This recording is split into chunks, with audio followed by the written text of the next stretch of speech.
हमारी बदअमली की वजह क्या है? हमारी बदअमली की मुख्तलिफ वजूहात हैं। जैसे अगर हम जराइम करते हैं, गुनाह करते हैं, बुराइयां करते हैं, तो उसके पीछे वजह यह है कि कहीं ना कहीं अल्लाह के रसूल सल्लल्लाहु अलैहि वसल्लम की बातों पर हमें जितना यकीन होना चाहिए वो यकीन कमजोर हुआ है। हमारा जो यकीन होना चाहिए हुजूर अलैहिस्सलाम की बातों पर, उसमें कहीं ना कहीं कमजोरी आई है। देखिए, जबानी तौर पर तो हम कहते हैं कि हुजूर से सच्चा कोई नहीं, तो जब हुजूर से सच्चा कोई नहीं है और यकीनन नहीं है, बल्कि हुजूर अकरम सल्लल्लाहु अलैहि वसल्लम तो इतने सच्चे थे कि उनके दुश्मनों ने भी उनकी सच्चाई की गवाही दी। कायनात में ऐसा सच्चा आया कब है कि जिसके दुश्मन भी जिसको सादिक और अमीन कहते हों। अल्लाह के रसूल अलैहिस्सलाम की शान ये है, लोगों ने अल्लाह के रसूल अलैहिस्सलाम की दावत को तस्लीम नहीं किया, लेकिन वो खुद कहते थे कि ये झूठे नहीं हैं। एक मर्तबा हज़रत इकरमा से पूछा गया कि इकरमा, तेरा बाप तो अबू जहल था, और हज़रत इकरमा सहाबी रसूल और बड़े अजीम सहाबी, बल्कि वो शहीद हुए, अल्लाह ने उनको शहादत का मकाम अता किया। अबू जहल के घर में इस्लाम पहुंचा। वजह, एक बार हज़रत इकरमा कहते हैं मैंने अपने बाप अबू जहल से पूछा कि अब्बा, हम मोहम्मद अरबी सल्लल्लाहु अलैहि वसल्लम की मुखालफत क्यों करते हैं, क्या वो झूठे हैं? तो कहा, मेरे बाप ने कहा कि नहीं बेटा, वो झूठे नहीं, वो जो कहते हैं सच कहते हैं। अबू जहल जैसा शख्स वो जो कहते हैं सच कहते हैं, फिर हम कबूल क्यों नहीं करते बाबा? तो कहने लगा, सारे बड़े बड़े मनसब तो उन्हीं के खानदान में है, अगर कबूल कर लेंगे तो मनसब नबूवत भी उन्हीं के खानदान में होगा और हमें गुलाम बना लिया जाएगा। यानी इक़्तिदार की वजह से वो लोग कबूल नहीं करते थे। ऐसा नहीं था कि वो अल्लाह के रसूल अलैहिस्सलाम को झूठा समझते थे। अल्लाह के रसूल अलैहिस्सलाम की सच्चाई की गवाही उनके दुश्मन भी देते थे। एक बात मैं आपके सामने रखता हूं, आप पूरा कुरान उठा करके देख लें। हुजूर अकरम सल्लल्लाहु अलैहि वसल्लम को उन लोगों ने मजनून कहा, माज़अल्लाह माज़अल्लाह। मजनून का मतलब होता है पागल। जादूगर कहा, जादू करने वाला कहा, जिस पर जादू हुआ वो भी कह दिया। शायर कहा, बहुत से इल्जामात उन्होंने लगाए। लेकिन कुरान आप उठा करके पढ़ें, अहले इल्म जानते हैं कि कुरान में वो सारे इल्जामात जो काफिर ने लगाए थे अल्लाह ने बयान किया, और बयान करके फिर उसका जवाब भी दिया। हालांकि आमतौर पर ऐसा नहीं होता कि अगर मस्जिद के इमाम साहब को कोई माँ की गाली दे तो इमाम साहब से आप मोहब्बत करते तो जाके बोलेंगे, इमाम साहब वो आपको इस तरह कह रहा था कि यानी गाली दे के बताएंगे। ऐसा होता है? ऐसा नहीं होता। आप किसी को कोई गाली देगा तो गाली दे के थोड़ी बताएंगे, बल्कि आप इतना कह देंगे कि वो आपको बुरा कह रहा था, वो आपको गाली दे रहा था, वो आपको अच्छा नहीं कह रहा था। लेकिन कुरान मुकद्दस का अंदाज देखें, उन्होंने काफिरों ने नबी को पागल कहा तो अल्लाह रब्बुल इज्जत ने उन काफिरों की बात को हिकायतन बयान कर दी कि भाई ये ऐसा कह रहे हैं, लेकिन आप ऐसे नहीं हो। उनका जुमला बयान किया और उसके बाद उसकी सफाई भी पेश की। ठीक है, इसी तरीके से उन लोगों ने शायर का, तो अल्लाह तबारक व तआला ने कहा कि आपको शायर कहते हैं, हालांकि वमा अल्लमनाहु शिअरा वमा यंबगी लह, हमने आपको शेर कहना न सिखाया क्योंकि ये आपके शायाने शान नहीं था। आप शायर नहीं हो, आपको जादूगर का, आप जादूगर नहीं हो। लेकिन वो जो जो कहते थे कुरान उसको बयान करके फिर उसका रद्द कर रहा है। ऐसा नहीं कहा कि वो आपको बुरा कहते हैं, आप बुरे नहीं हो, आपकी शान ये नहीं। उन्होंने आपको ये कहा लेकिन आप ये नहीं हो, उन्होंने आपको ये कहा मगर आप ये नहीं हो। वजह, क्योंकि कुरान ने क़यामत तक रहना था। अल्लाह रब्बुल इज्जत ने सारे इल्जामात जो उन्होंने लगाए पहले बयान किया, उसको फिर उसका रद्द फरमाया ताकि दुनिया को पता चल जाए, लोगों देख लो कि मेरा महबूब कितना सच्चा है। करोड़ों दुश्मनी के बावजूद वो पागल तो कह गए, वो मजनू तो कह गए, वो शायर तो कह गए, वो ये तो कह गए, वो तो वो कह गए, लेकिन इतनी दुश्मनी के बाद उन्होंने झूठा कहने की हिम्मत नहीं की मेरा हबीब इतना सच्चा। महबूब सच्चा कितना है कि वो झूठा कहने की दुश्मन भी हिम्मत न कर सका। अल्लाह अकबर, ये हुजूर सच्चे। लेकिन कहीं ना कहीं हमारे अकीदे में कमजोरी, ईमान में कमजोरी आई है। क्या माज़अल्लाह कि लोग जो है वो अस्तग़फिरुल्लाह अल-अयाज़ु बिल्लाह ज़बान से तो कहते हैं कि हम हुजूर को सच्चा मानते हैं, क्या अमली तौर पर भी हुजूर अकरम को हम ऐसे ही सच्चा तस्वुर करते हैं? अब मैं आपके सामने एक बात अर्ज करना चाहता हूं, अगर अमली तौर पर भी हुजूर को दिल से सच्चा जानते हो तो जब रसूलुल्लाह का ये फरमान आ गया कि जो नमाज नहीं पढ़ता उसका नाम जहन्नम के दरवाजे पे लिख दिया जाता है, तो फिर इसको सुनकर के मुसलमान बेचैन क्यों नहीं होता? जब आप उनको सच्चा मान, आप मुझे सिर्फ इतना बताएं कि माहिरीन मौसमियात अगर ऐलान कर दे कि कल तूफान आने वाला है तो लोग अपने बच्चों को स्कूल नहीं भेजते, लोग खुद ऑफिस नहीं जाते, इसी तरीके से लोग उसके इंतजाम में लग जाते हैं। फासिक, फाजिर, झूठे, मक्कार, दगाबाज लोग ऐलान कर रहे हैं, तो हमने उनकी बात पर यकीन करके बोलो अपने आप को बचाने का इंतजाम किया कि नहीं किया? अगर पेशिनगोई सही भी थी तो क्या जरूरी है कि तूफान आएगा? बहुत मर्तबा पेशिनगोई की जाती है मगर तूफान नहीं आता, मगर हम इंतजाम में लग जाते हैं। कल स्कूल बंद रहेगा, बच्चे स्कूल नहीं जाएंगे, हम ऑफिस नहीं जाएंगे, घर के बाहर नहीं निकलेंगे, बारिश आने वाली है, इस तरह हो गया, उस तरह हो गया। हालांकि आमतौर पर वो लोग जो ऐलान करते हैं 98% तो ऐसा होता है कि जाहिर है कि नजर आता है, लेकिन 2% ऐसा भी तो है कि नहीं होता। एक मर्तबा अभी जल्दी ऐलान हुआ था कि बहुत बड़ा तूफान आने वाला है, लेकिन हवाएं चली मगर कोई ऐसा नुकसान वाला मामला जैसी पेशिनगोई की थी वो नजर नहीं आया।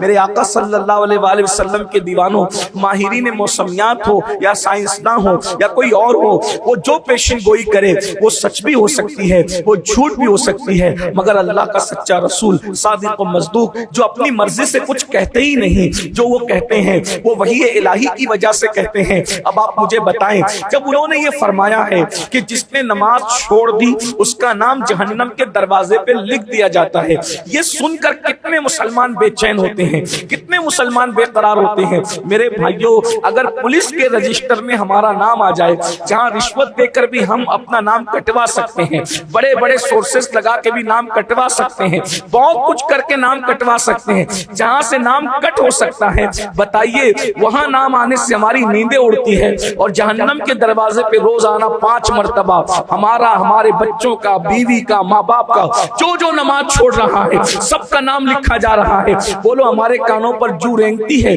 हमें बेचैनी होती है, हमें बेकरारी होती है। तो इसका मतलब क्या है? क्या समझा जाए कि क्या माज़अल्लाह आप हुजूर पर यकीन नहीं करते, हुजूर अलैहिस्सलाम की बातों पर यकीन नहीं करते, या यकीन तो करते हैं, चले यकीन तो करते हैं मगर आप अपने आप को इतना ताकतवर समझते हैं कि अल्लाह के अजाब को आप बर्दाश्त कर सकोगे? खुदा के अजाब को बर्दाश्त करने की ताकत जिस्मों में है। अल्लाह के बंदो, अगर ये समझते हो तो याद रखो, अल्लाह अकबर, मेरे अल्लाह की ताकत ये है, उसके अजाब की शान ये है कि अगर वो पहाड़ों पर अजाब नाजिल कर दे तो पहाड़ भी पिघल पिघल जाए। अल्लाह अकबर, इतना दर्दनाक अजाब बयान किया गया है कि अल्लाह के सच्चे रसूल सादिक और मज़दूक मुस्तफा जान रहमत सल्लल्लाहु अलैहि वसल्लम की हदीस लोगों के कानों तक नहीं पहुंची। सादिक और मज़दूक सच्चे रसूल इरशाद फरमाते हैं कि अल्लाह अकबर, जो जहन्नम है और जो जहन्नम की आग है, अल्लाह के प्यारे हबीब मुस्तफा करीम रऊफुर रहीम सल्लल्लाहु अलैहि वसल्लम फरमाते हैं,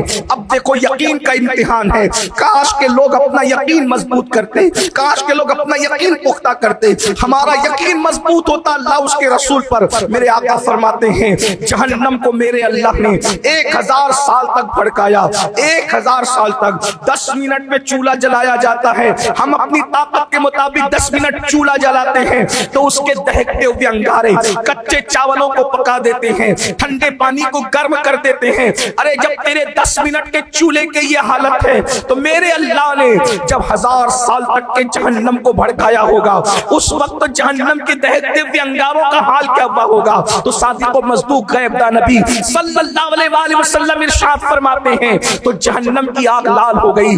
इसी पे बस नहीं किया गया बल्कि मजीद 1000 साल फिर भड़काया गया, तो वो जहन्नम की आग यानी 2000 साल तक भड़कते बढ़ती रही, आका फरमाते सफेद हो गई। फिर मेरे आका इरशाद फरमाते हैं फिर तीसरे 1000 साल तक के उसको भड़काया गया, यानी 3000 साल तक जब उसको भड़काया गया तो बिल्कुल काली और सिया हो गई। अब आप मुझे बताएं, सिया और काली आग जिसको अल्लाह ने 3000 साल तक के भड़काया है, अब मेरे आका अलैहिस्सलाम के दीवानों बताओ, क्या आप में और हम में इतनी ताकत है? बीवी के हाथ के जलाए हुए 5 मिनट के चूल्हे के छोटे छोटे अंगारों को बर्दाश्त करने की ताकत नहीं, अपने हाथों से जलाए हुए चूल्हे के अंगारों को बर्दाश्त करने की ताकत नहीं, जिसको 3000 साल तक कादिर व क़य्यूम अल्लाह अकबर क़हार व जब्बार ने दहकाया हो और फिर वो सुर्ख होकर सफेद हो जाए, सफेद होकर के वो सिया हो जाए। बताओ हम में आप में ताकत है? नहीं ताकत है। मगर आज का मुसलमान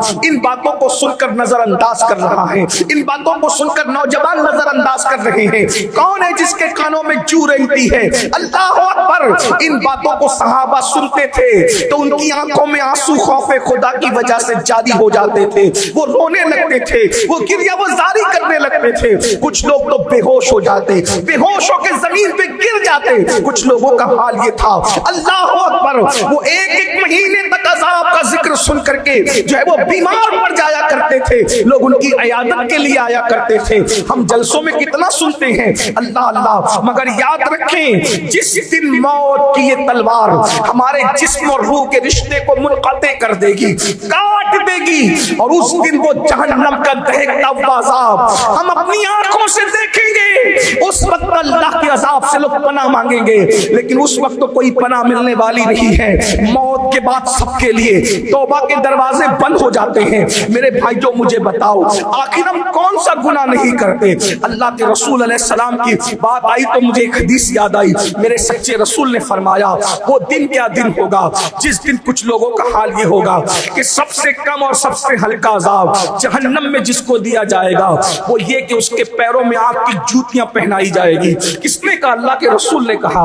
अगर अल्लाह अकबर हुजूर पर यकीन है तो फिर थोड़ा तसव्वुर तो करो, जब आग की जूतियां पैरों में आग की जूतियां पैरों में पहनाई जाएगी, ये सबसे हल्का अज़ाब है, ये सबसे कम अज़ाब है। और आका इरशाद फरमाते हैं कि जब पैर में आग की जूती पहनाई जाएगी तो सर में भेजा ऐसे खोलेगा जैसे चूल्हे पे रखी हुई हांडी में पानी खोलने लगता है। और आका इरशाद फरमाते कुछ लोग ऐसे होंगे जिनके टखनों तक आग होगी। आका फरमाते कुछ लोग ऐसे होंगे जिनके घुटने तक आग होगी, जहन्नम की आग। कुछ लोग ऐसे होंगे जिनके कमर तक आग होगी, कुछ लोग ऐसे होंगे जिनके कंधों तक आग होगी, कुछ लोग ऐसे होंगे जिनके गले तक आग होगी। ये आग का आलम होगा। मेरे भाइयों बताइए, हम तो जहन्नमी के रास्ते पे जा रहे हैं। बहुत माजरत के साथ, अल्लाह अकबर, काश इस कौम को अल्लाह रसूल पर यकीन होता।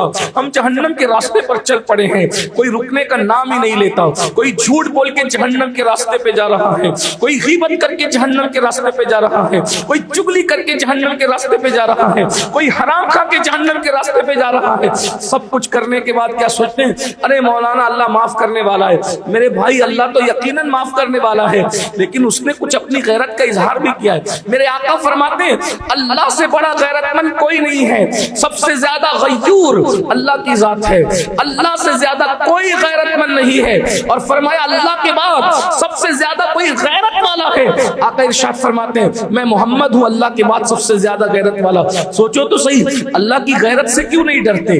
अल्लाह रब्बुल इज्जत ने जहन्नम किसके लिए बनाई? कुरान कहता है जब जहन्नम का अज़ाब काफिर देखेंगे तो काफिर क्या कहेंगे? वयक़ूलुल काफिर या लैतनी कुन्तु तुराबा। उस दिन काफिर तमन्ना करेंगे कि काश हम मट्टी हो जाते। मेरे भाइयों किस तरह अज़ाब होगा? आइए मैं आपके सामने अज़ाब की कुछ झलकियां रखता हूँ जो हुजूर ने फरमाया।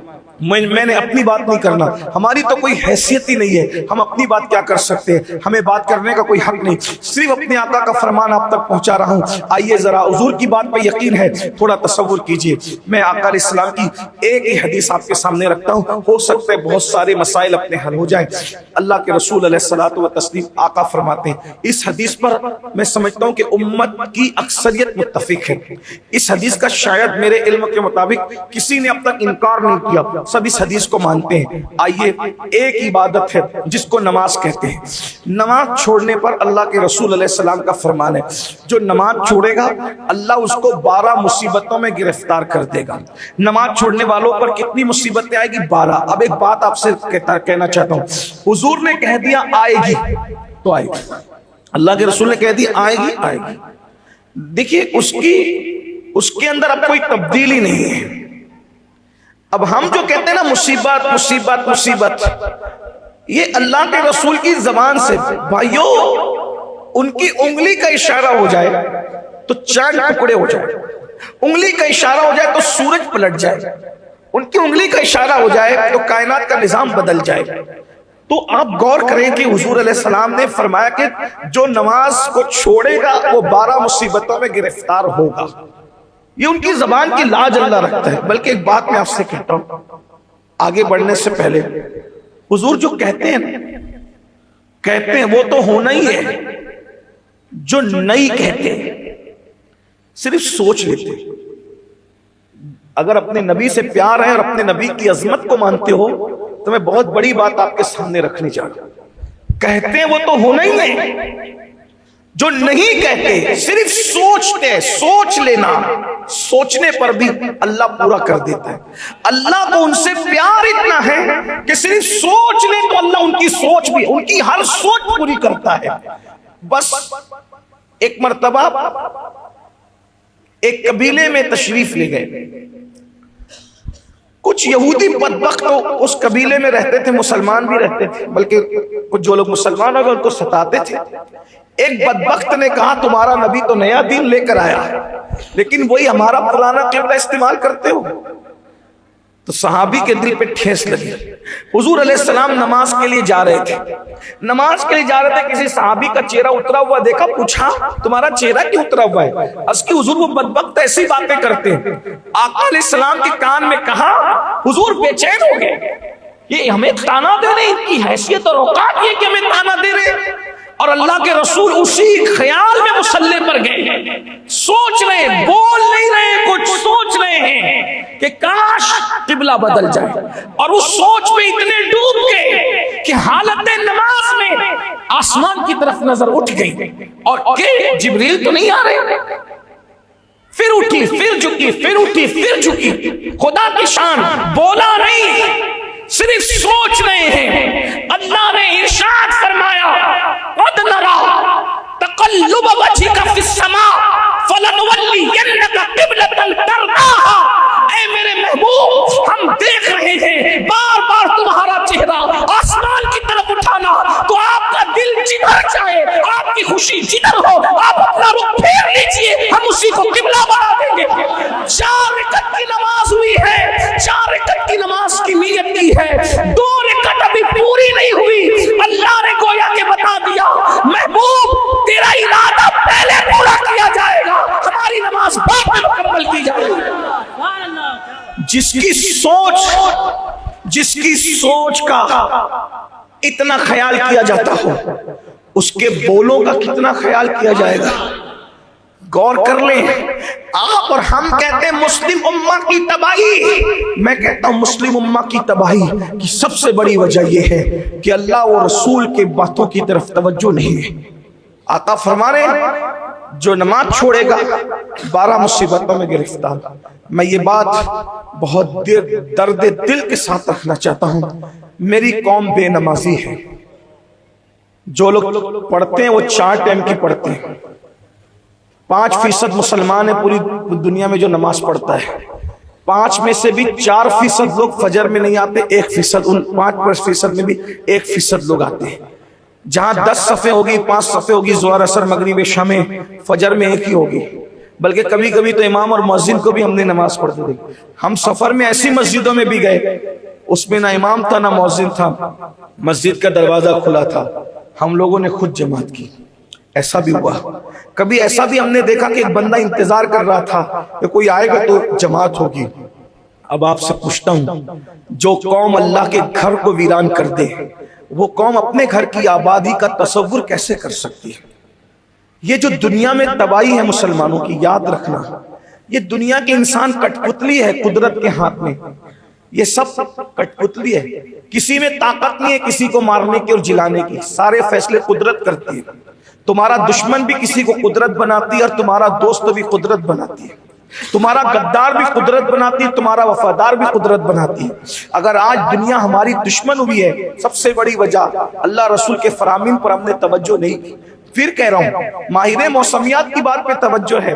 अभी देखिए सर्दी का मौसम शुरू हुआ, आपके मुंबई में तो सर्दी कम होती है, जहां सर्दी होती है सर्दी आने से पहले स्वेटर खरीदे जा रहे, जैकेट खरीदे जा रहे, शॉले खरीदी जा रही। क्यों?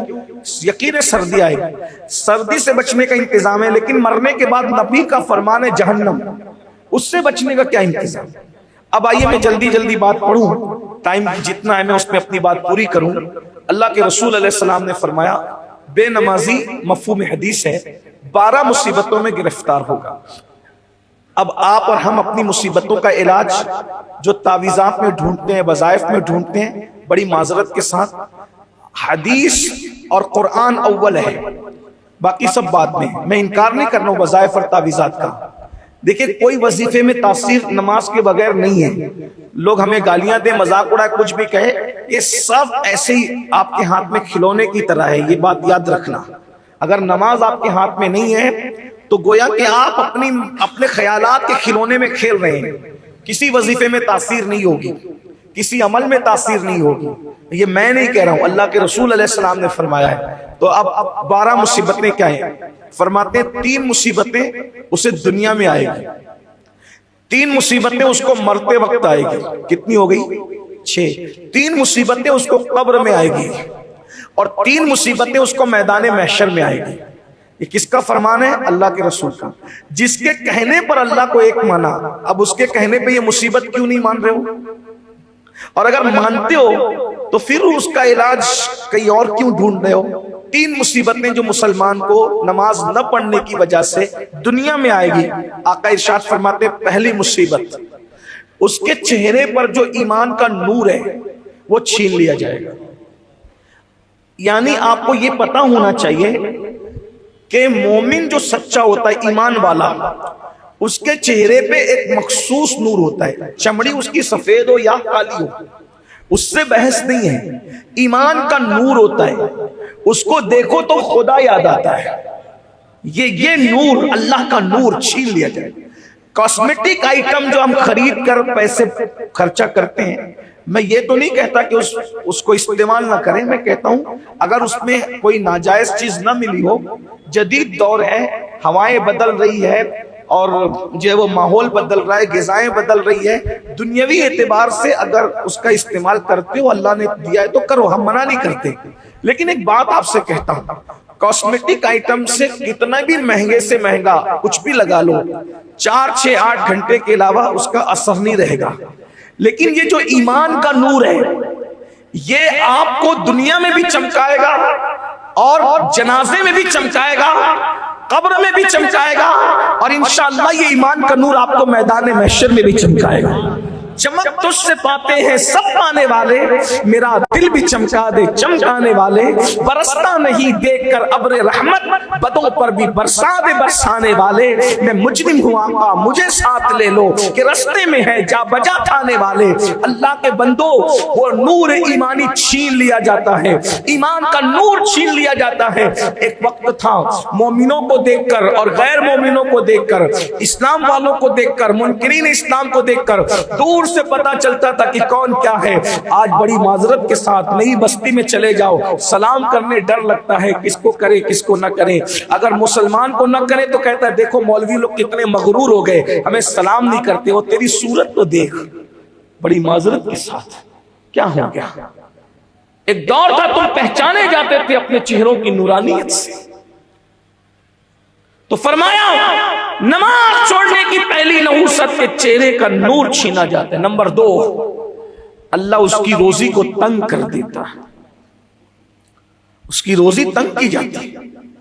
अब मैं समझता हूं कि 90% लोगों की ये शिकायत है, हजरत रोजी रोटी को लेके परेशान, क्योंकि हम लोग तो पब्लिक से टच लोग हैं, गरीबों के झोपड़ों में भी जाते हैं और मालदारों की हवेलियों में भी जाते हैं, लेकिन दोनों तबकों को शिकायत करते देखा कि अच्छा नहीं चल रहा है।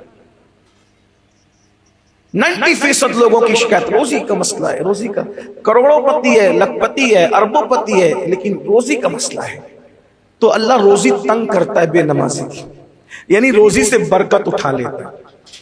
अब आप सोचेंगे कि जब आदमी लखपति है, करोड़पति है, तो आप याद रखना पैसों की अहमियत नहीं है, अहमियत बरकत की है।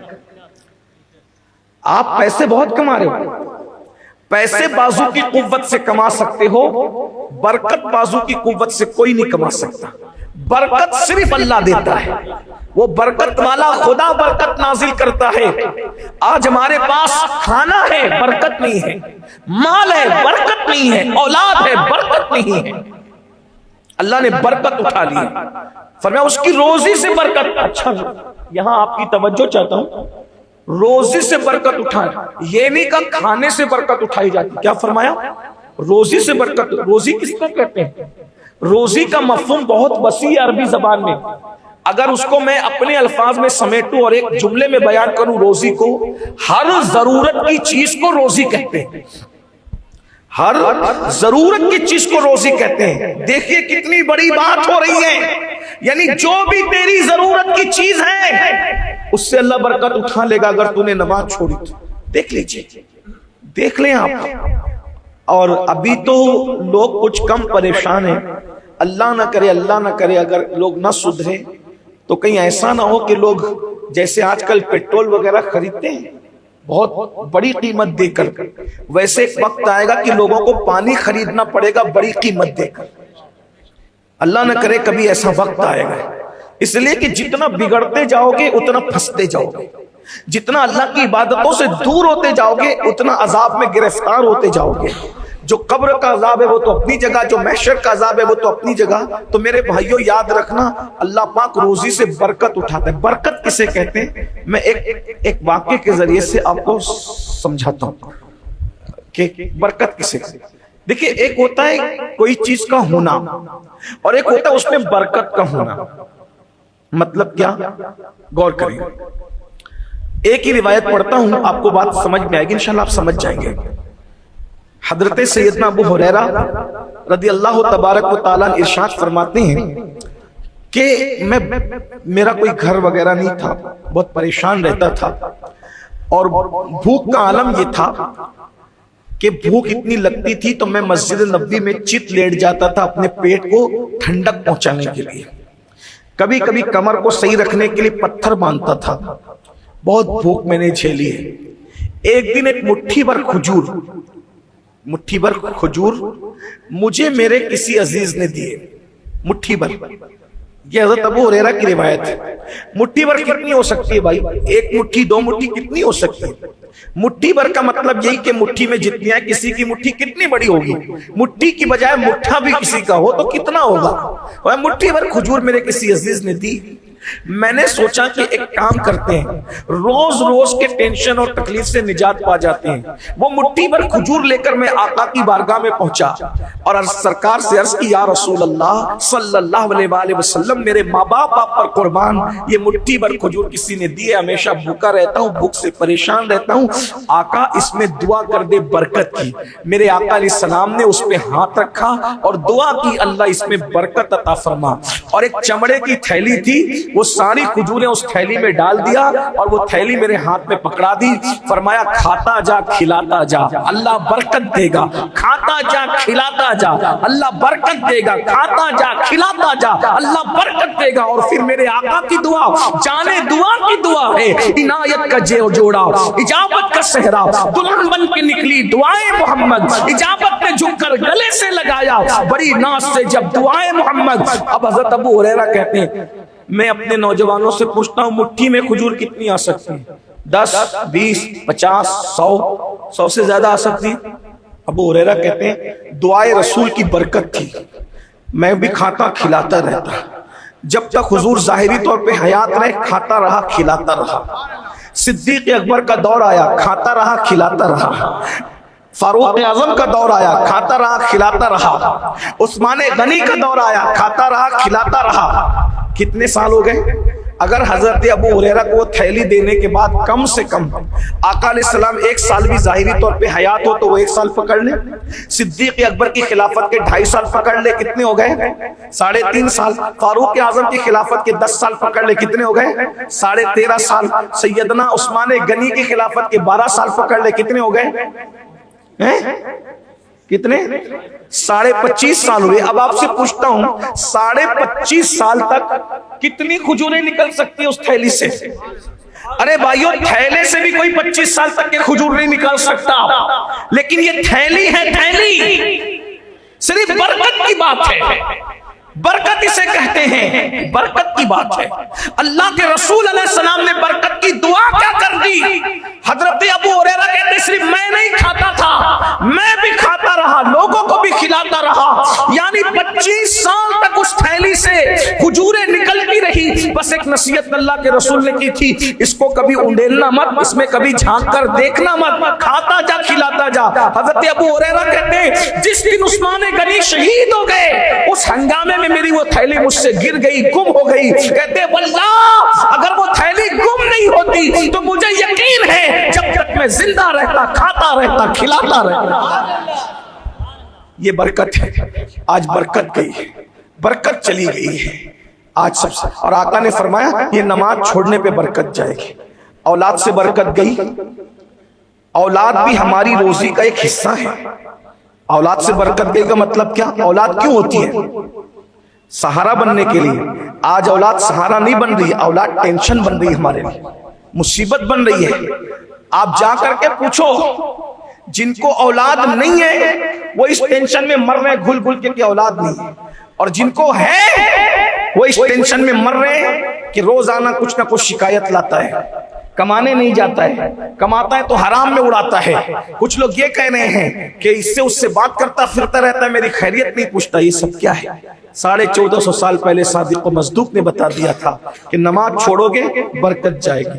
2 बातें हो गई, चेहरे का नूर जाएगा, नमाज छोड़ने की वजह से चेहरे का नूर जाएगा, रोजी से बरकत जाएगी। 2 बातें। तीसरी मुसीबत दुनिया में, अल्लाह उसकी उम्र को घटा देगा।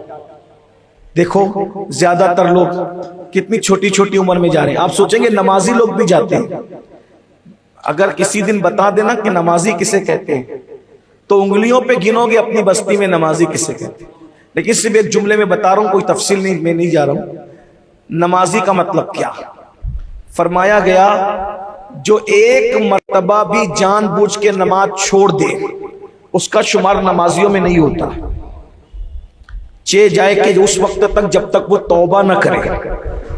अब बताइए, हम तो शादी में भी नमाज छोड़ रहे हैं, बल्कि हम क्या रोना रोए, हम जुलूस से मिलादुन नबी और 11वीं शरीफ का जुलूस निकालते हैं, उसमें आधा जुलूस भी नमाज छोड़ देते हैं इल्ला माशा। मुहर्रम शरीफ में आशूरा मनाते हैं, खिचड़ा पकाते पकाते कई लोगों की नमाज छूट जाती है। बल्कि एक बात और दुख की कहूं, अगर जिस दिन हम जलसा करते हैं तो जलसे में इतने बिजी रहते हैं कि जलसे की तैयारी करने में, कुर्सी लाने में, पट्टी लाने में, स्टेज लगाने में भी हमारी 2-3 नमाजें छूट जाती है। ये है। और आपको एक बात बताऊं, करोड़ों जलसे एक पड़ले में रखें और 2 सजदे फर्ज नमाजों के एक पड़ले में रखें, दोनों बराबर नहीं हो सकते। मैं कोई मुबालगा नहीं कर रहा हूं, मैं कोई मुबालगा नहीं कर रहा हूं। फर्ज इबादत के बराबर कोई नफल और मुस्तहब इबादत कभी नहीं हो सकती। ख्वाजा नसीरुद्दीन चिराग दहलवी फरमाते हैं 70 साल तक गार में बैठकर नफिल इबादत करना एक तरफ और 2 रकात फजर की नमाज फर्ज पढ़ना एक तरफ। फर्ज का दर्जा ही अलग है, फर्ज के दर्जे की शान ही अलग है। तो मेरे आका सल्लल्लाहु अलैहि वसल्लम के दीवानों, 3 मुसीबतें जो दुनिया में आती है, कौन सी 3 मुसीबतें दुनिया की, जरा मुझे बताए तो बोलिए। हाँ बोलिए। चेहरे का नूर जाएगा। नंबर 2, रोजी से बरकत जाएगी। नंबर 3, उम्र घटा दी जाएगी, उम्र से बरकत उठा ली जाएगी। आज कौन नहीं चाहता ज्यादा जीना? सब चाहते हैं, लेकिन उम्रें दिन ब दिन कम होती जा रही। ये 3 मुसीबतें। फिर आका फरमाते हैं 3 मुसीबतें उसको मौत के वक्त आएगी, मरते वक्त। नंबर 1, उसकी मौत बहुत सख्त की जाएगी, बहुत तकलीफ से उसकी रूह निकलेगी। ये चीज सिर्फ हुजूर ही बता सकते हैं अल्लाह की मखलूक में, क्योंकि मरने वाला तो बता नहीं सकता, क्योंकि मरने वाले से मौत से पहले, तकलीफ मुसल्लत करने से पहले अल्लाह उसकी जबान से, हाथ और पैर से ताकत छीन लेता है। अगर उसके पैरों में ताकत हो तो वो पैर ऐसे रगड़ेगा कि आपको तरस आएगा। अगर हाथ में ताकत बाकी रहे तो वो हाथ इस तरह पटकेगा कि आप परेशान हो जाएंगे। अगर मुंह में ताकत बाकी रहे तो इतना चिल्लाएगा कि उसकी चीख की वजह से पूरा माशरा परेशान हो जाएगा। ये अल्लाह की हिकमतें हैं, हम पे रहम और करम है कि दूसरे लोग परेशान ना हो, दूसरे लोग परेशान ना हो, इसलिए जबान से, हाथ से, पैर से ताकत छीन ली जाती है। लेकिन अल्लाह के सच्चे रसूल सादिक और मज़दूक ने बयान कर दिया कि अल्लाह रब्बुल इज्जत बेनमाजी पर बहुत सख्त मौत की तकलीफ मुसल्लत करता है। बल्कि एक बात बताऊं, यहां तक बयान किया गया, किसी पर 7 जमीन और 7 आसमान समेट कर उसके सीने पे रख दिए जाएं तो उतनी तकलीफ नहीं होती जितनी तकलीफ मौत के वक्त सीने के दबते वक्त होती है। इंसान जब मरने लगता है तो कैफियत ये होती है कि वो नाक से नहीं बल्कि सुई की नाके से सांस ले रहा है। फकी अबुल लैस समरकंदी ने जो मौत का नक्शा खींचा है, जरा उठा करके उसको किताबों में पढ़ो भाइयों। कब तक इंटरनेट के जंगल में गुम रहोगे, कब तक फिल्म और सीरियल देखते रहोगे। अल्लाह अकबर, जिस घाटी से गुजरना है, जिसे मौत की घाटी कहते हैं, मेरे भाइयों, बदकार लोगों को, बेनमाजी लोगों को, जानियों को, फासिकों, फाजिरों को, काफिरों को कितनी सख्त मौत आएगी ये तो बता ही नहीं सकता। नेक लोगों की मौत सिर्फ बता दो। जब अल्लाह ने हजरत ईसा अलैहिस्सलाम को मुर्दा जिंदा करने का मौजज़ा अता किया तो हजरत ईसा अलैहिस्सलाम अपनी माँ की कब्र पर गए और माँ से कहा, माँ अल्लाह ने मुझे मौजज़ा दिया है मुर्दा जिंदा करने का, तुम मुझसे जुदा होकर चली गई हो, मैं चाहता हूं कि मैं तुम्हें जिंदा करूं, तुमसे मुलाकात करूं। तो माँ की रूह से आवाज आई, कब्र से आवाज आई, बेटा अगर तुम मुझे दुनियावी जिंदगी में जिंदा करोगे तो क्या फिर उसके बाद मुझे फिर मरना पड़ेगा, मौत का मजा चखना पड़ेगा? हजरत ईसा अलैहिस्सलाम ने कहा, अम्मी हाँ, जब दुनिया में दुनियावी जिंदगी मिलेगी और मैं तुम्हें जिंदा करूंगा तो तुम्हें मौत का मजा फिर से चखना पड़ेगा। तो हजरत मरियम ने कहा, बेटा पहली मर्तबा मरते वक्त इतनी तकलीफ हुई है, अब दोबारा वो तकलीफ उठाने की मेरे अंदर हिम्मत नहीं है। ये कौन लोग हैं? ये कौन लोग हैं जिनकी तहारत, इस्मत और पाकीज़गी की कसम कुरान उठा रहा है, जिसको बतूल कहा जा रहा है, जिसको किसी अजनबी मर्द ने कभी नहीं देखा? ये उन लोगों की मौत है। यहां तक रिवायतों में आता है। आइए और नेक लोगों की मौत और एक बार, ये तो हजरत मरियम है, उससे बड़ी नेक हस्ती एक और सुन ले। नूह अलैहिस्सलाम का एक बेटा जिनका नाम था साम बिन नूह। ये साम बिन नूह कौन है? ये नबियों के बाप है। ये जितने अंबिया पैदा हुए हैं तो ये हजरत साम इब्ने नूह की औलाद में से। ठीक, जब हजरत सैयदना ईसा अलैहिस्सलाम ने मुर्दों को जिंदा किया तो कुछ बदबख्त लोग होते हैं जिन्हें एतराज ही करना होता है। उन्होंने कहा, आप ताजी ताजी कब्रों से और चंद चंद दिन के मुर्दों को जिंदा करते, हो सकता है वो मरे ही ना हो, एकदम पुरानी कब्रों पर चलिए और वहां मुर्दा जिंदा कीजिए। तो हजरत ईसा अलैहिस्सलाम उनको लेकर गए हजरत साम बिन नूह की कब्र पर। एक तो नूह अलैहिस्सलाम के सगे बेटे हैं नूह अलैहिस्सलाम के,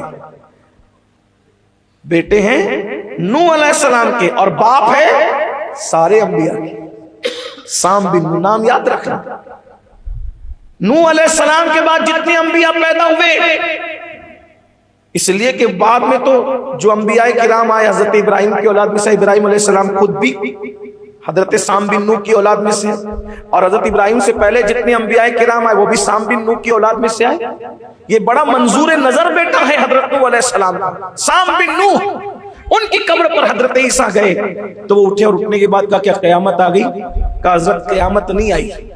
कहा कि वही फिर क्यों आप लोगों ने मुझे उठाया? कहा कि अल्लाह ने मौजज़ा दिया मुर्दा जिंदा करने का तो उठाया। तो फरमाया, क्या हाल है आपका? कहा, मौत के वक्त तो जो तकलीफ हुई थी उसका दर्द अभी भी बर्दाश्त कर रहा हूं। नबी का सगा बेटा है और अंबिया का बाबा है, हम किस धुन में? अगर अल्लाह रसूल की बातों पर यकीन है तो अपनी रातों का जायजा लीजिए, अपनी जबान देखिए, अपनी गिजा देखिए, अपना उठना बैठना देखिए, अपना। भाइयों ये अल्लाह वाले लोग हैं। और कम से कम जब आपको जिंदा किया गया तो आपकी मौत के बाद से ये जिंदा करने तक कमोबेश 4000 साल वो अपनी कब्र में रहे। तो 4000 साल के बाद भी वो सकरात के वक्त की तकलीफ को नेक लोगों की बात कर रहा हूं भाइयों। तो वो लोग जो माल के नशे में जानी हुए हैं उनका क्या हो? जो कभी मस्जिद जाते ही नहीं, पूरी जिंदगी जिन्होंने फजर की नमाज में कभी मस्जिद को देखा ही नहीं, उनका क्या बनेगा? जो हर जाने वाली औरतों पर पाप की नजर डालते उनका क्या बनेगा? जिनके पेट में हराम लुक़्मे उनका क्या बनेगा? जिनकी पूरी जिंदगी गीबत करने में गुजर रही है उनका क्या बनेगा? जिनके दिल में हसद के कुत्ते बैठे हैं उनका क्या बनेगा? जो किसी को बर्दाश्त नहीं करते, किसी की तरक्की बर्दाश्त नहीं करते, फिस्क व फुजूर में मुब्तला है, उनका क्या बनेगा? भाइयों ये बहुत नाजुक मंजिल है। दीन कोई खेल तमाशा नहीं है। मैं आपको कोई मायूस और नाउम्मीद करने भी नहीं आया, लेकिन जरा गौर कीजिए, थोड़ा सोचिए। तो आका फरमाते हैं सबसे पहली बेनमाजी को क्या मुसीबत आएगी मौत के वक्त? अल्लाह उसको बहुत सख्ती से उसकी जान निकलेगी, बहुत तकलीफ से उसकी जान निकलेगी। दूसरी मुसीबत, जब वो मरेगा तो भूखा भी होगा और प्यासा भी होगा। कितना भी खिला दो भूखा ही मरेगा, कितना भी पिला दो भूखा। यहां तक बुजुर्गों ने फरमाया अगर 7 समुंदरों का पानी भी बेनमाजी के मुंह में निचोड़ दो तो भी उसको प्यास लगेगी। कहां 7 समुंदरों की प्यास और कहां लोग चमचे एक एक घूंट पिला रहे होंगे। ये दूसरी मुसीबत। तीसरी मुसीबत मेरे आका फरमाते हैं बेनमाजी जलील होकर मरे। जब तक जलील नहीं होगा, दुनिया में जिल्लत की ठोकरें नहीं खाएगा, उस वक्त तक उसे मौत नहीं आएगी, जलील होता रहेगा। देख लीजिए आज जिल्लतें हमारा मुकद्दर बनती जा रही है। भाइयों जो लोग तुम्हारे पुरखों के यहाँ 300 साल 400 साल 500 साल 600 साल पहले जो तुम्हारे पुरखों के यहाँ गुलामी करते थे, आज वो तुम्हें आंखें दिखा रहे हैं दुनिया में, पूरी दुनिया में आज वो तुम्हें आंखें दिखा रहे हैं। जो तुमसे खैरात मांगते थे आज वो तुमसे सनदे मांग रहे हैं। ये हालात क्यों है? ये जिल्लत क्यों है? जरा गौर कीजिए, अपने हालात देखिए। ये हालात दुनिया में यूं ही नहीं बनते। मोमिनों को इस एतबार से बेदार होने की जरूरत है, जो अल्लाह उसके रसूल के फरामीन है उस पर अमल कीजिए, अल्लाह रसूल की बातों पे यकीन कीजिए, मस्जिदें भरिए, मस्जिदों की तरफ आइए, दीनदारी की तरफ आइए। फिर मेरे आका सल्लल्लाहु अलैहि वसल्लम इरशाद फरमाते हैं 3 मुसीबतें उसको कब्र में आएगी। नंबर 1 आका फरमाते हैं कब्र उसको ऐसा दबाएगी, कब्र सबको दबाती। यही तो बात है।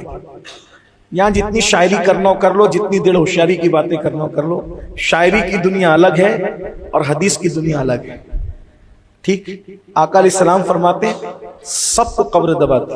बल्कि एक हदीस सुन लीजिए, आपको बहुत इबरत मिलेगी। सहाबा में एक सहाबी हैं हजरत सैयदना साद इब्न उबादा रदियल्लाहु,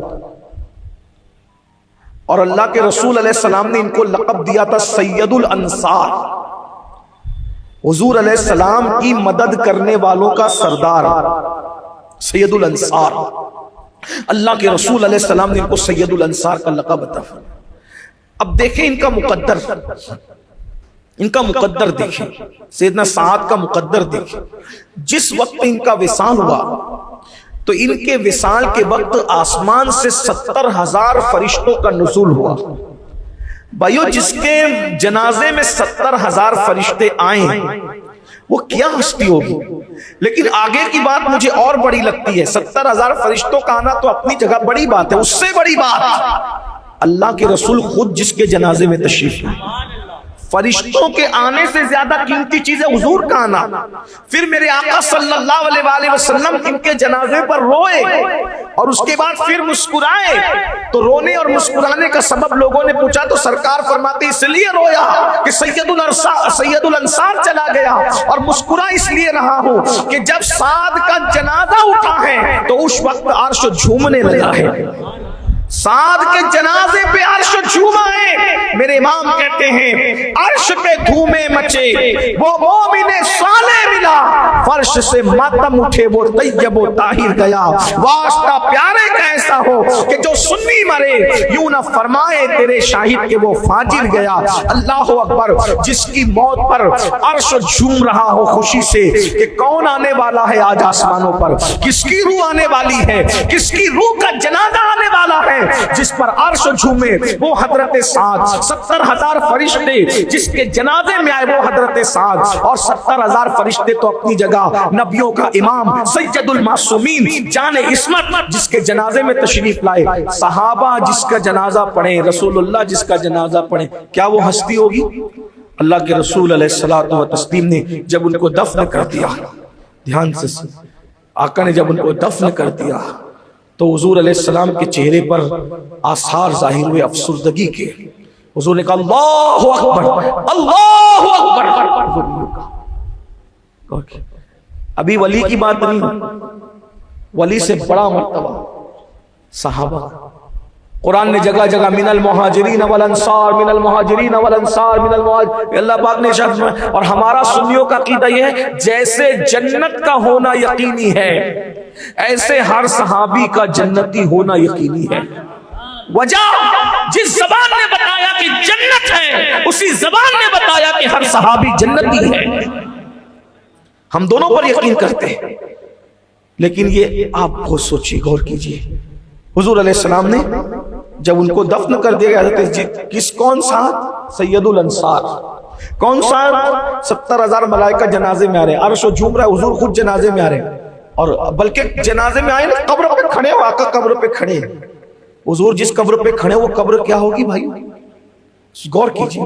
यही सोचने की बात है, यही तज्जिया करने की बात है, यही गौर करने की बात है। और अपनी गफलत देखिए, अपनी बेहयाई देखिए और अपना अंजाम देखिए। देखो मरोगे, मरना यकीन है। कुरान कहता है ऐनमा तकूनु युद्रिकुमुल मौत वलौ कुंतुम फी बुरूजिन मुशय्यदा। अगर मजबूत किलों में जाकर छुप जाओगे फिर भी तुम्हें मौत आती रहेगी। 70 साल जियो, 100 साल जियो, 500 साल जियो, मरना तो है भाई, एक दिन जरूर जाना है। लेकिन जो कुछ कर रहे हो भुगतना है, कोई बचाने नहीं आएगा। औलाद भी, माँ बाप भी, भाई भी, बहन भी, कोई बचाने के लिए आने वाला नहीं है। अपनी चीख को पुकार किसी तक पहुंचेगी ही नहीं तो कोई बचाने क्या आएगा? अल्लाह ना करे, अल्लाह ना करे कहीं ऐसा ना हो कि ऊपर लोग फूल चढ़ा रहे हो और नीचे जहन्नम की दहकती हुई आग। अल्लाह की पनाह तलब करो। बहुत गफलत में हैं हम और बहुत खुशफहमी में हैं हम। शैतान ने हमारी फिक्र को अगवा किया है और हमारा ये घमंड है, घमंड लोगों का कि हम जन्नत में नहीं जाएंगे तो कौन जाएगा। क्या घमंड में हो? किस घमंड में हो? क्या गारंटी है जन्नत में जाने की? जिनको जन्नत में जाने की जमानत मालिक जन्नत मुस्तफा जाने रहमत ने दी थी, वो भी रात रात भर अल्लाह के खौफ से रोया करते थे। और आज हमारा कोई ठिकाना ही नहीं है और उसके बाद भी हमें फक्र है, घमंड है। देखो उम्मीद करो मगर डरो भी, ना उम्मीद भी मत हो जाना, ये भी मोमिन की शान नहीं है। ना उम्मीद मत होना, लेकिन बहुत फक्र और घमंड की जरूरत नहीं। ईमान पर खात्मे की क्या गारंटी है? सैयदुल अंसार हजरत सैयदना साद की कब्र पर हुजूर खड़े हैं और अचानक चेहरे पर अफसुर्दगी के आसार जाहिर होते। आका फरमा अल्लाहु अकबर, अल्लाहु अकबर, सुभान अल्लाह, सुभान अल्लाह, अल्हम्दुलिल्लाह, अल्हम्दुलिल्लाह। हुजूर तकबीर पढ़ी, तस्बीह पढ़ी, तहमीद पढ़ी और उसके बाद फिर हुजूर के चेहरे पर खुशी के आसार आ गए।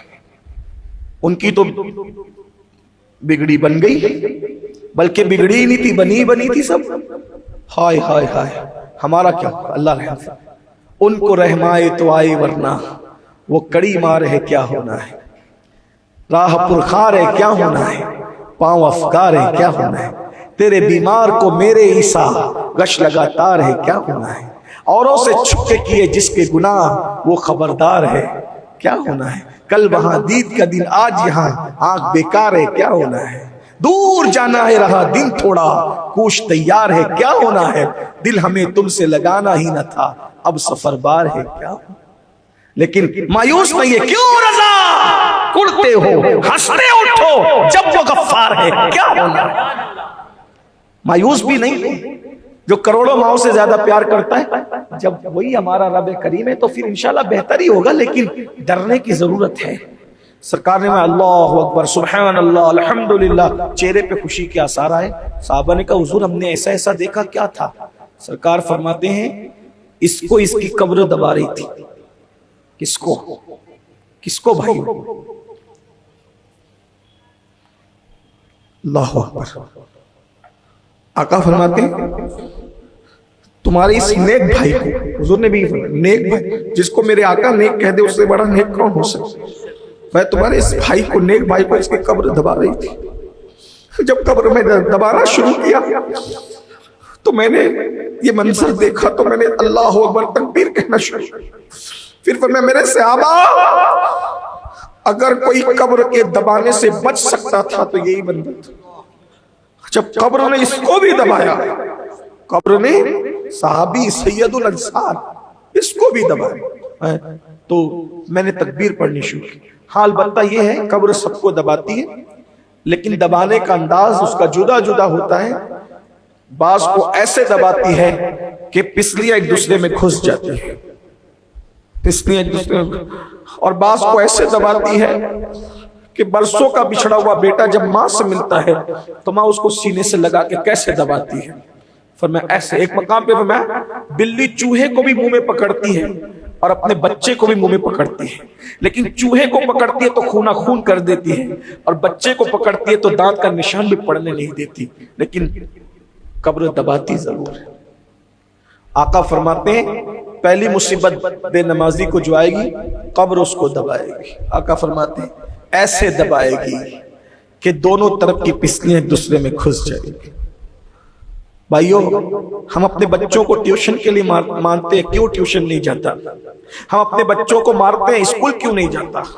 बीवी को भी मारा लोगों ने कि सालन में नमक क्यों ज्यादा हुआ। क्या कभी हमने घर वालों को नमाज के लिए भी इतनी मेहनत की? अरे स्कूल नहीं पढ़ेगा तो ज्यादा से ज्यादा उसकी दुनिया बर्बाद होगी, नमाज नहीं पढ़ेगा तो उसकी आखिरत और दुनिया दोनों बर्बाद है। क्यों हम मेहनत नहीं करते? तो पहली मुसीबत कब्र की। आका फरमाते दूसरी मुसीबत ये होगी उसको, अल्लाह अकबर, उसकी कब्र में इतना अंधेरा होगा एक हाथ को दूसरा हाथ सुझाई नहीं देगा, और उसकी कब्र में 99 अजदहे बड़े बड़े सांप मुसल्लत होंगे। एक एक सांप इतना ताकतवर होगा कि अगर पहाड़ को डंक मारे तो पहाड़ रेजा रेजा हो जाएगा। ऐसे अजदहे उसकी कब्र में मुसल्लत होंगे, और कितना डंक मारेंगे पता है? फजर नहीं पड़ा था तो जोहर तक, जोहर नहीं पड़ा था तो असर तक, असर नहीं पड़ा था तो मगरिब तक, मगरिब नहीं पड़ा था तो इशा तक, इशा नहीं पड़ा था तो फजर तक। इस तरह क़यामत तक ये सिलसिला चलता रहेगा। 10 मिनट लगता है सिर्फ एक वक्त की नमाज। ट्रेन में हो तो पढ़ो, बस में हो तो पढ़ो, कार में हो तो पढ़ो, सफर में हो तो पढ़ो, हदर में हो तो पढ़ो, खड़े रह के नहीं पढ़ सकते बैठ के पढ़ो, बैठ के नहीं पढ़ सकते इशारे से पढ़ो, पढ़ो मगर पढ़ो, नमाज नहीं छूट। पूरे कुरान में कमोबेश 700 मरतबा अल्लाह ने नमाज का हुक्म दिया, 700 मरतबा कमोबेश। लोग कहते हैं आप लोग नमाज भी इतना जोर क्यों देते, बल्कि लोग हमारा मजाक भी उड़ाते हैं, बड़ी नमाज पढ़ाने चले। मैं कहूँगा अल्लाह ने पूरे कुरान में ईमान के बाद सबसे ज्यादा जिस अमल का तस्करा किया उसको नमाज कहते हैं। अल्लाह के रसूल अलैहिस्सलाम ने फरमाया जिसकी नमाज नहीं उसका दीन नहीं। अला ला दीना सलात अला औ कमा क़ाल इस्लाम, कि जिसकी नमाज नहीं है उसका दीन नहीं है। आका ने यहां तक फरमाया। कहा है तो 2 मुसीबतें कब्र में, और फरमाया तीसरी मुसीबत ये कि अल्लाह तबारक व तआला उसकी कब्र को जहन्नम की आग से भड़का देगा। उसकी कब्र जहन्नम के गढ़ों में से गड़ा बनेगी, जहन्नम की आग से भड़का दिया जाएगा। ये है उसकी मुसीबत। आखिरी 3 बातें सुन ले, मैं बात पूरी कर लूं। फिर फरमाया मैदान महशर में 3 मुसीबत होगी उसकी। नंबर 1, जब वो क़यामत के दिन उठेगा अल्लाह तबारक व तआला उससे हिसाब सख्ती से ले। बस ये एंड है। अगर अल्लाह किसी से नरमी से भी हिसाब ले लेना तो वो जवाब नहीं दे सकता। अल्लाह पाक अगर नरमी से भी हिसाब ले ले जवाब नहीं दे सकता। अगर आप कहें तो मैं इस पर एक हदीस पेश कर दूंगा, थोड़ी सी लंबी है लेकिन उसको मैं शॉर्ट करके बता दूंगा। अगर अल्लाह हमारी नेकियों का भी हिसाब ले लेना, नेकियों का हम जवाब नहीं दे सकते, बल्कि अल्लाह को जवाब देने के तसव्वुर से अंबिया लरसते, अंबिया खड़े हैं मुनकर नकीर सर पर, न कोई हामी न कोई यावर, बता दुआ कर मेरे पैगंबर के सख्त मुश्किल जवाब में है, खुदाए कहार है गजब पर, खुले हैं बदकारियों के दफ्तर, बचा लो आकर शफीए महशर तुम्हारा बंदा अजाब में। हुजूर अलैहिस्सलाम ने बहुत सारी बातें तालीम उम्मत के लिए कही, उसको पेश कर रहा हूं। सीरत की तकरीबन तमाम किताबों में ये वाकया मौजूद है, जिसको मैं मुख्तसर करने के लिए अपने अल्फाज की जामे में पेश कर रहा हूं। हुजूर अलैहिस्सलातु व तस्लीम मालदार थे बहुत, लेकिन लोगों पर इतना खुला हाथ था कि जिस दिन आते थे उसी दिन सब लुटा देते थे, लोगों को दे देते थे। और फिर कैफियत ये होती थी कि घर में खाना नहीं बनता, और खाना कितना नहीं बनता था आपको हैरानी होगी, 3-3 महीने तक खाना नहीं बनता। उम्मुल मोमिनीन सैयदा आयशा पाक फरमाती है, 1 महीना चूल्हा नहीं जलता था, दूसरा महीना भी नहीं जलता था, तीसरा महीना भी नहीं जलता। और राजदारी इतनी कि सिद्दीक अकबर को भी खबर नहीं है कि चूल्हा नहीं जल रहा है, पता नहीं। बकरी का दूध पीते हैं, खजूर खाते हैं, खजूर और पानी पे गुजारा करते हैं। एक दिन ऐसा हुआ कि बहुत भूख लगी, भूख की शिद्दत बढ़ी, तो आका अलैहिस्सलातु व तस्लीम चिलचिलाती हुई धूप में, बहुत तमाज़त की धूप थी, मदीने मुनव्वरा की, फल पकने के अय्याम थे, उस धूप में हुजूर घर के बाहर निकले। घर के बाहर निकले तो देखा कि सिद्दीक अकबर और फारूक आजम दोनों भी बाहर हैं। सरकार ने सलाम किया और पूछा कि तुम लोग दोनों ये बाहर क्या कर रहे हो इतनी धूप में? तो सरकार से उन्होंने अर्ज किया, आका हमें दोनों को भूख बहुत लगी थी, सोचा कि किसी साथी के घर जाके खाना खा लें, और सोचा कहाँ जाए, और आप दिख गए। आका हमारे माँ बाप आप पर कुर्बान, इतनी धूप में आप भी तो बाहर नहीं आते, आप क्यों आए? आका फरमाते हैं कि मेरे घर में भी कई दिन से चूल्हा नहीं जला है, मैंने सोचा है कि किसी को शरब बख्श दूं, उसके घर जाके कुछ खा लूं। कहाँ चलेंगे? अब ये भी आपको पता होना चाहिए मेरे नौजवान भाइयों को, हम जिस दौर में जी रहे हैं, मुझे ऐसा लगता है शायद भिखारियों का भी ऐसा वक्त नहीं आता होगा, भिखारी लोगों पर भी, कि उनके घर में हफ्ते भर तक चूल्हा न जले। आज भिखारी लोग भी लाखों रुपए का बैलेंस रखते हैं बैंकों के अंदर, और हम लोग तो आज 5-5 टाइम खाते हैं। बल्कि अगर हम लोग अपनी बात करें तो मैं सोचता हूं कि अगर हम लोगों को मना ना करें तो लोग हमें 12 टाइम भी खिलाएं। बल्कि अगर जहां दुआ करने जाओ, फातिहा करने जाओ, वहां दस्तरखान, वहां दस्तरखान, वहां दस्तरखान, ये हाल है। मैं सोचता हूँ लोग हम लोगों को कहते हैं कितनी मेहनत करते हो तुम लोग, मैं सोचता हूँ हमने मेहनत नहीं करते। मेहनत करने वाले तो कब्रों में चले गए, हम तो उनकी मेहनतों का फल खा रहे।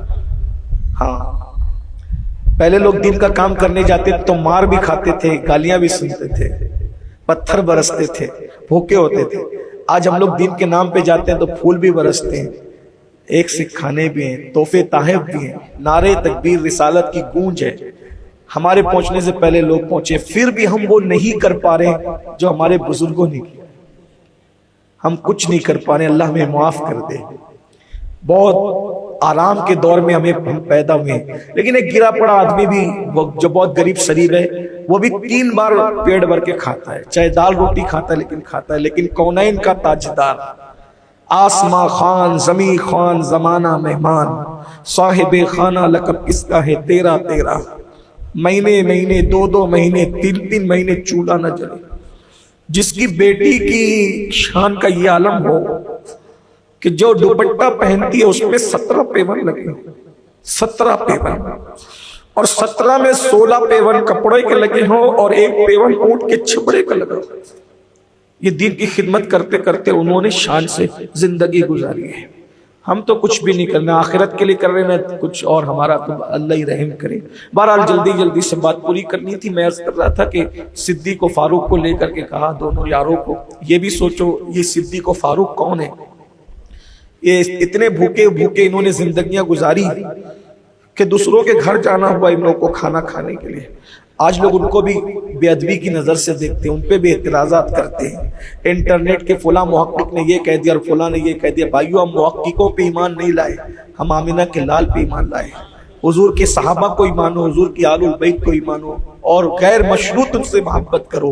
बहरहाल तो सरकार ने दोनों को साथ लिया। एक सहाबी जिनके खजूरों का बाग था, मालदार थे, उनके घर गए और जब गए तो जैसी उनकी बीवी ने देखा फौरन उनको बुलाना किया।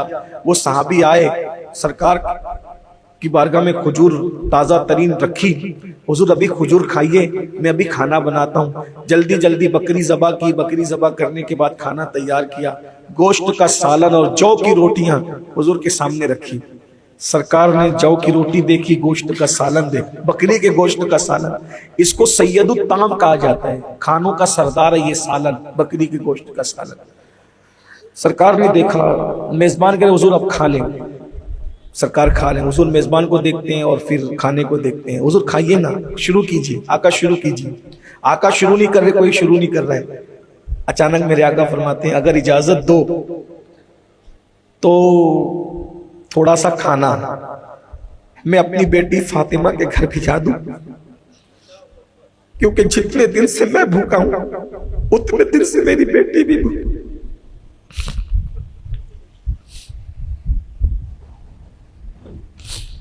मेरी बेटी ने भी खाया नहीं है। खाना देख के उसकी भूख याद आ गई। मेरी शहजादी भूखी, मैं कैसे खा लूं, मगर तुम इजाजत दो तो ये थोड़ा सा खाना। उन्होंने उसकी मालिक सब तो आपका है, आप जो चाहे करें। आका ने रोटी ली, उसमें कुछ बोटियां रखी, खादिम से कहा ले जाओ। वो भी भूखी उतने ही दिन की जितने दिन का मैं भूखा हूं। हुजूर तो निकल आए ना घर से, वो कहाँ जाती, उन्होंने कहा जाना था, ये दीन की खातिर था। बहरहाल उनको खाना पहुंच गया, आका ने खाया।